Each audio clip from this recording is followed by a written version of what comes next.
माधोपुर एक छोटे से गांव में दो बहनें रहा करती थी, पूजा और खुशबू। बड़ी बहन खुशबू के कम पढ़े लिखे होने के कारण उसकी शादी एक गरीब किसान हरिया से हुई थी, जो दूसरे के खेतों में मजदूरी करता था। वहीं खुशबू दूसरों के घरों में झाड़ू पोछा का काम किया करती थी। दोनों पति पत्नी मिलकर खूब मेहनत करते थे, तभी जाकर उनके घर में चूल्हा जलता था।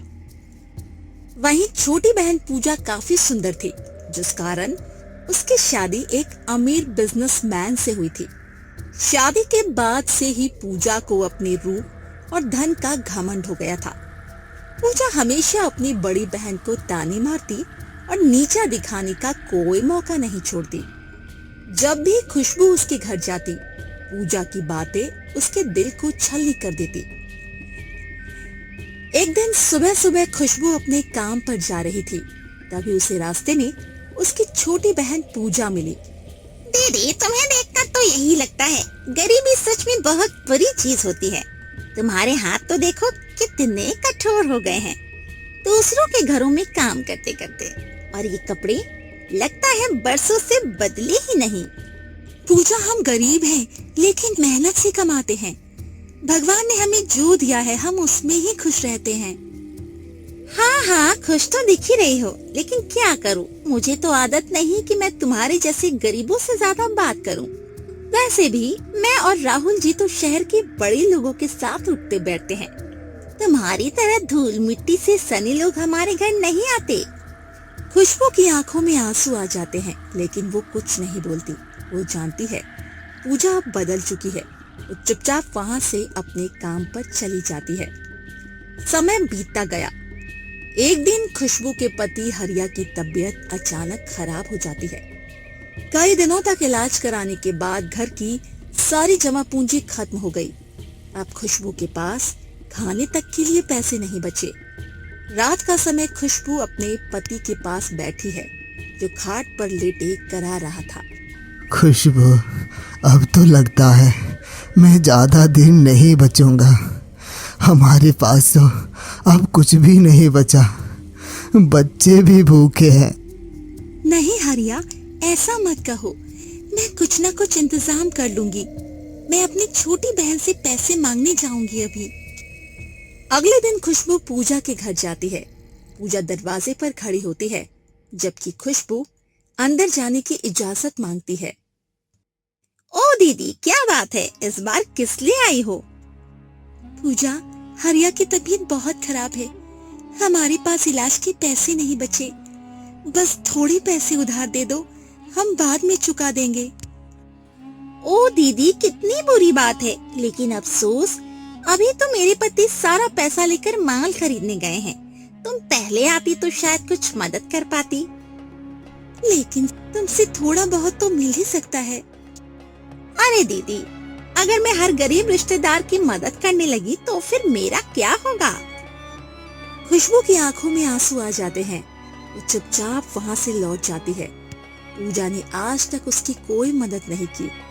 एक दिन खुशबू ने सोचा, पूजा ने तो पैसे देने से मना कर दिया, अब मैं क्या करूं? एक काम करती हूँ, मैं अपने बड़े भैया के घर जाती हूँ। वो मुझे पैसे देने से कभी मना नहीं करेंगे। खुशबू अपने बड़े भाई के घर पैसे मांगने के लिए निकल जाती है। भाभी, भैया घर पर हैं? नहीं, तुम्हारे भैया घर पर नहीं हैं। किसी काम के सिलसिले से शहर गए हैं। कोई काम है तो मुझे बताओ। भाभी, हमें कुछ पैसों की जरूरत है।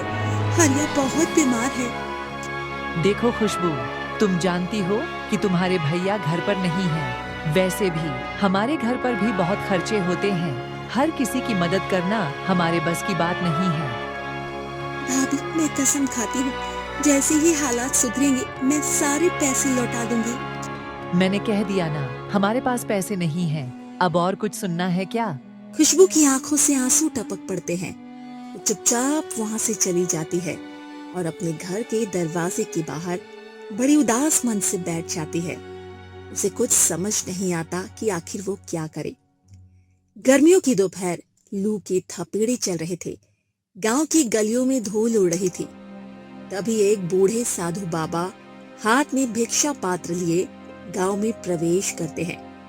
उनके चेहरे पर तेज था और उनकी हालत देख लग रहा था वो कई दिनों से भूखे हैं। सबसे पहले वो पूजा की हवेली की दरवाजे पर पहुंचते हैं। कुछ भिक्षा दे दो, कई दिनों से भूखा हूँ। चले आते हैं भिखारी कहीं से भी, ये हवेली कोई दानशाला नहीं है, चलो भागो यहाँ से। साधु बाबा कुछ झिझकते रहते हैं, फिर निराश होकर वहां से आगे की ओर बढ़ जाते हैं। वो धीरे धीरे चलते हुए खुशबू की झोपड़ी के सामने पहुंचते हैं। बेटी, कुछ खाने को मिलेगा क्या? बाबा कृपया बैठ जाइए, मेरे पास ज्यादा कुछ तो नहीं है, पर जो भी है आप स्वीकार करिए। खुशबू अंदर से थोड़ी रोटी और गुड़ लाकर बाबा को देती है। बेटी, तूने तो मेरा हृदय प्रसन्न कर दिया। मैं तेरे उपकार का बदला कैसे चुकाऊं? बाबा, मेरे घर में मेरे पति बहुत दिनों से बीमार है। मैंने सबसे मदद मांगी पर किसी ने मेरी मदद नहीं की। आप उन्हें बस आशीर्वाद दे दीजिए कि वो जल्दी ठीक हो जाए। मुझे कुछ नहीं चाहिए। साधु बाबा अपनी झोली में हाथ डालते हैं और एक चमकता हुआ मिट्टी का घड़ा निकालते हैं। बेटी, ये घड़ा तेरे लिए है, तुम इसे रख लो। पर बाबा, मैं इस घड़ी को क्या करूंगी? पहले से ही मेरे घर में घड़े रखे हुए हैं। बेटी, ये कोई ऐसा वैसा घड़ा नहीं है। तुम्हारे घर में घुसते ही ये तुम्हारे हर दुख को दूर कर देगा और इस घड़े में से जो भी निकलेगा वो तुम्हारी कर्मों का फल होगा। इतना कहकर वो साधु बाबा वहाँ से गायब हो जाते हैं। खुशबू खुशी खुशी घड़े को लेकर अपने कमरे में आ जाती है। कमरे में आते ही हरिया की तबीयत बिल्कुल पहले की तरह ठीक हो जाती है, मानो चमत्कार हो गया हो। अरे रीना, अभी मेरी तबीयत तो बिल्कुल ठीक लग रही है। कुछ देर पहले तक तो मुझे बिस्तर से उठने का बिल्कुल भी मन ही नहीं कर रहा था। अब देखो, मैं तुम्हारे सामने खड़ा हूँ। हाँ हरिया, तुम बिल्कुल ठीक हो गए हो। अभी एक साधु बाबा आए थे और कह रहे थे ये घड़ा तुम्हारे घर में घुसने के बाद तुम्हारे सारे कष्ट दूर हो जाएंगे और इसमें से जो कुछ भी निकलेगा वो तुम्हारे कर्मों का फल होगा। अरे खुशबू, वाकई में ये घड़ा तो जादुई है। हाँ जी, सच में ये जादुई घड़ा है। अब चलो मिलकर इस घड़े को खोलते हैं, देखते हैं इस घड़े में क्या निकलता है। खुशबू धीरे धीरे घड़े का लाल कपड़ा हटाती है। अचानक उसमें से सोने के सिक्के झरने की तरह गिरने लगते हैं। दोनों देखते ही रह जाते हैं। हे भगवान, ये तो किसी वरदान से कम नहीं है। अजी, वो बाबा भगवान के रूप में आए थे। ये देखिए, हमारे कर्मों का फल देकर गए हैं। अब इन सोने के सिक्कों से हम कोई अच्छा काम शुरू करेंगे। लेकिन खुशबू बहुत समझदार थी। उसने तुरंत ये फैसला किया वो इस धन का उपयोग लापरवाही से नहीं करेगी, बल्कि एक अच्छा व्यापार शुरू करेगी ताकि ये हमेशा बना रहे। हाँ खुशबू, अभी गर्मी का मौसम है तो इस मौसम में हम छाछ, नींबू पानी, शरबत बेचने का कारोबार करेंगे। इस मौसम में हमारा कारोबार बहुत ही अच्छा चलेगा। खुशबू ने कुछ सिक्के लिए और सबसे पहले गांव के एक व्यापारी से अच्छी गुणवत्ता का दूध और छाछ खरीदने के लिए गई। सेठ जी, मैं कुछ पैसे लगाकर अच्छी छाछ और दूध बेचना चाहती हूँ, क्या आप मेरी मदद करेंगे? सेठ ने खुशबू की मेहनत और ईमानदारी देखकर कहा, बिल्कुल बहन, अगर तुम ईमानदारी से काम करोगे तो मैं तुम्हें अच्छी कीमत पर दूध दूंगा। अब खुशबू ने अपनी छोटी सी दुकान शुरू की। पहले ही दिन उसकी छाछ और लस्सी की बिक्री इतनी ज्यादा हुई कि वो खुद भी हैरान रह गई। अब खुशबू का व्यापार चल पड़ा था। गांव के लोग उसकी मेहनत और ईमानदारी की सराहना करने लगे। लेकिन जब ये खबर उसकी छोटी बहन पूजा तक पहुंची तो वो अपनी बहन खुशबू से जलने लगी। कल तो ये मुझसे पैसे की भीख मांगने आई थी, आज अचानक इतना पैसा इसके पास कैसे आ गया? जो ये लस्सी का व्यापार शुरू कर दी और उसका पति हरिया भी ठीक हो गया, मुझे इसका पता लगाना ही होगा। पूजा परेशान होकर अपने कमरे में इधर उधर टहल रही थी। फिर वो तुरंत चुपके से खुशबू के घर के दरवाजे के बाहर जाकर खड़ी हो जाती है और उन लोगों की सारी बातें सुनने लगती है। ई जी, आज हमारा पहला दिन बहुत ही अच्छी कमाई हुई। ये सब उस साधु बाबा की वजह से हो रहा है। अगर वो साधु बाबा मुझे जादुई घड़ा नहीं देते तो आज हम लोग इस मुकाम तक नहीं पहुंच पाते। हाँ खुशबू, उस साधु बाबा का एहसान मैं जिंदगी भर नहीं भूलूंगा। आज इसी घड़े की वजह से मुझे नई जिंदगी मिली है, वरना मैं बहुत दिनों से बीमार था और ठीक ही नहीं हो रहा था। वो साधु बाबा भगवान से कम नहीं है। अच्छा, तो इसका मतलब ये है इन लोगों के पास एक साधु बाबा ने जादुई घड़ा देकर गए हैं। एक काम करती हूँ, अभी मैं यहीं ठहरती हूँ। लोगों के सो जाने के बाद मैं इस घड़े को चुरा कर ले जाऊंगी। फिर पूजा, हरिया और खुशबू के सो जाने का इंतजार करते हैं। वे लोग जैसे ही सो जाते हैं वो तुरंत घर के अंदर जाती है और घड़े को हाथ लगाती है। वैसे ही घड़ा उड़कर दीवार से चिपक जाता है और उसमें से एक गंभीर आवाज आती है। अरे मूर्ख, लालची घमंडी औरत, धन का घमंड करने वाला सदा दुखी रहता है। सच्ची अमीरी ईमानदारी और मेहनत में होती है। अगर तूने अपनी बुरी सोच नहीं बदली तो ये घमंड तुझे बर्बाद कर देगा। ये सुनते ही पूजा के हाथ पैर कांपने लगते हैं और वो तुरंत ही घड़े को छोड़कर वहां से भाग जाती है। उसने ये बात किसी को नहीं बताई। अगले दिन पूजा ने अपने खास नौकर लाला राम को बुलाया। लाला राम, ये खुशबू की दुकान बहुत तेजी से चल रही है और मैं इसे बिल्कुल बर्दाश्त नहीं कर सकती। मुझे कोई ऐसा तरीका बताओ जिससे उसकी दुकान बर्बाद हो जाए। लाला राम थोड़ा सोच कर बोला, मालकिन, अगर लोगों को लगने लगे कि उसकी छाछ गंदे पानी से बनती है तो उसकी दुकान अपने आप ही बंद हो जाएगी। तो सच कह रहा है, अगर लोग ही उसकी दुकान पर आना बंद कर देंगे तो वो खुद गरीब बन जाएगी। लेकिन ये काम हमें चालाकी से करना होगा। अगले ही दिन पूजा ने अपने कुछ नौकरों और गांव के कुछ चालाक लोगों को पैसे देकर एक योजना बनाई। उन लोगों को खुशबू की दुकान पर जाकर छाछ पीनी थी और फिर जोर जोर से ये कहना था कि छाछ में गंदगी मिली है। सुबह सुबह रीना ने अपनी दुकान खोली। ग्राहक धीरे धीरे आने लगे। तभी पूजा के भेजे हुए लोग दुकान पर पहुंचे और छाछ पीने लगे। अरे रे रे, ये क्या? इस छाछ में तो कुछ अजीब सा स्वाद आ रहा है। हाँ, लगता है कि इसमें कोई खराबी है। खुशबू, तुम दोनों ये कैसे छाछ बेच रही हो? दुकान पर खड़े अन्य ग्राहक चौंक गए। वे भी आपस में कानाफूसी करने लगे। तभी एक और आदमी बोला, अरे भाई, मैंने सुना था कि खुशबू की छाछ अच्छी होती है, लेकिन यह तो कुछ गड़बड़ लग रही है। भाइयों, मेरी छाछ में कोई खराबी नहीं है। अगर किसी को यकीन ना हो तो मैं अभी और छाछ निकाल कर पिलाती हूँ आपको। लेकिन पूजा के लोग तो पहले से ही अफवाह फैलाने आए थे। वे वहाँ से चिल्लाते हुए चले गए। भाइयों, ध्यान रखना, खुशबू की छाछ में गड़बड़ है, इसे कोई मत पीना। गांव के बाकी लोग भी थोड़ा डर गए। धीरे धीरे खुशबू की दुकान पर भीड़ कम होने लगी। शाम तक खुशबू के पास बहुत कम ग्राहक आए। वो समझ गई कोई जानबूझकर अफवाह फैला रहा है, लेकिन वो चुपचाप बैठने वालों में से नहीं थी। उसने एक योजना बनाई। अगले दिन वो खुद ही गांव के लोगों के घर जा जाकर अपनी छाछ देने लगी और उसने लोगों से कहा, बिना पैसे दिए मेरी छाछ को पीकर देखो। अगर तुम्हें कुछ भी गलत लगे तो मुझसे कहो। गांव वालों ने छाछ पी और पाया कि वो बहुत ही स्वादिष्ट और ताजी थी। अब लोगों को समझ आने लगा कोई साजिश हो रही है।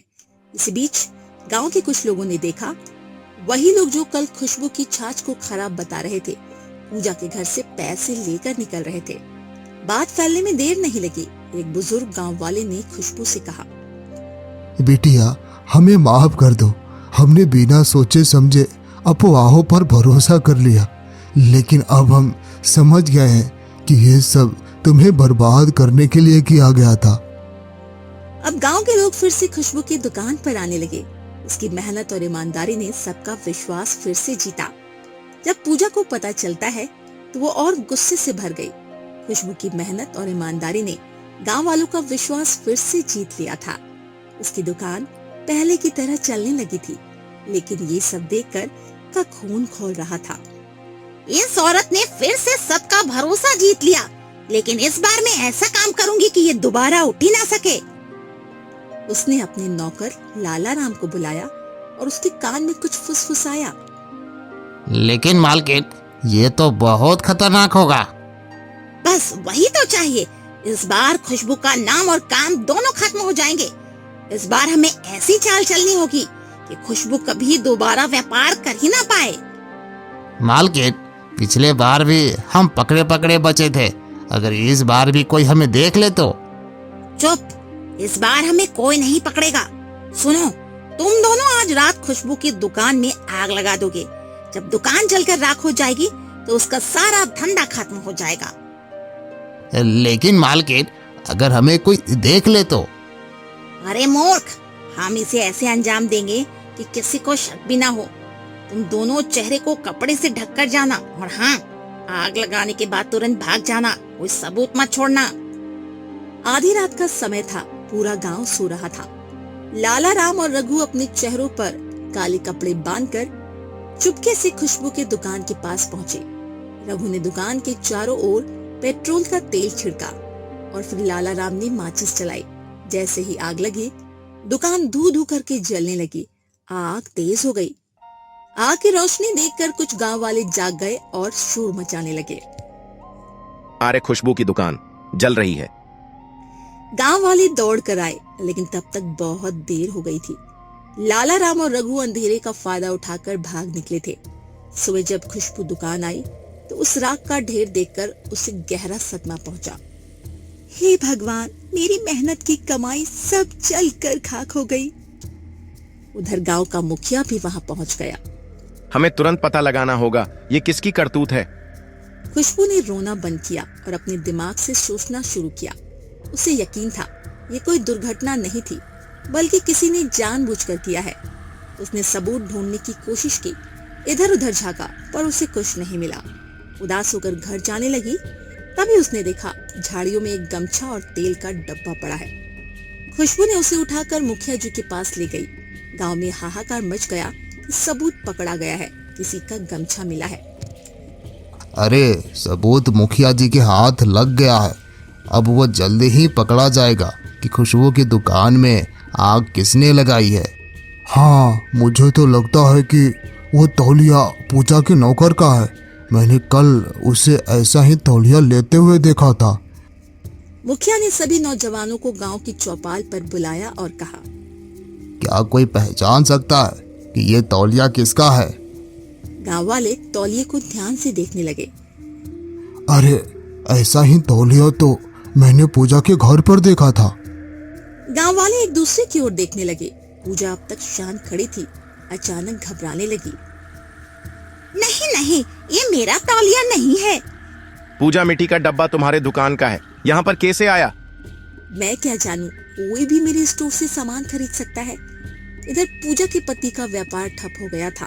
वो बहुत निराश होकर घर लौट रहा था। वो ये सब चीजों से बिल्कुल अनजान था कि पूजा क्या कर रही है। आते वक्त उसने देखा चौपाल पर भीड़ लगी है। वहां पर वो पहुंचा, तभी सभी लोग उसकी तरफ देखते रह गए, क्योंकि वो वही गमछा लिए खड़ा था जो मुखिया जी के पास सबूत में मिला था। अब बोलो पूजा, अभी भी तुम कुछ बोल सकती हो। तुम्हारा सबूत तुम्हारे सामने आकर खड़ा हो गया।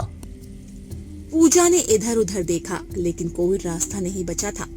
गांव वाले भी अब उसे घूर रहे थे। वो घबराहट में बड़बड़ाने लगी। मुझे माफ कर दीजिए मुखिया जी, मैंने ही ये सब करवाया था, क्योंकि मैं नहीं चाहती थी खुशबू मुझसे ज्यादा अमीर बन सके। पूजा, तुम्हारी जलन और घमंड ने तुम्हें अपराधी बना दिया। तुम्हारी सजा यही है कि तुम्हें गांव छोड़कर जाना होगा और तुम्हारी संपत्ति से खुशबू की दुकान फिर से बनाई जाएगी। मुखिया जी, मैं अपनी बहन को सजा नहीं देना चाहती। उसने जो किया वो उसके अपने कर्मों का फल है। मैं बस यही चाहती हूँ, अब वो सुधर जाए। ठीक है, तुम्हारी जैसी मर्जी खुशबू। पूजा की आंखों में आंसू आ गए। उसे अपनी गलती का एहसास अब हो चुका था। दीदी, मुझे माफ कर दो। मैं जलन में अंधी होकर तुम्हारे साथ बहुत बुरा किया। अब मैं कुछ भी करने को तैयार हूँ, बस मुझे अपनी बहन बना रहने दो, मुझसे रिश्ता मत तोड़ो। खुशबू ने अपनी बहन को गले लगा लिया। गांव वालों को खुशबू की दरियादिली देखकर बहुत अच्छा लगा। अब पूजा को अपनी गलती का एहसास हो चुका था। खुशबू ने उसे अपने कारोबार में काम करने का मौका दिया। अगर तुम मेहनत से काम करोगी और ईमानदारी से चलोगी तो तुम्हें सफलता जरूर मिलेगी, लेकिन अगर फिर से कोई चालाकी की तो मैं तुम्हें कभी नहीं माफ करूंगी पूजा। पूजा ने शर्मिंदगी से सर हिला दिया और फिर दोनों बहनें खुशी खुशी अपने कारोबार में लग गई। ये कहानी हमें सिखाती है मेहनत और ईमानदारी ही असली सफलता की कुंजी होती है। जलन और धोखा हमेशा बुरे परिणाम ही लाता है।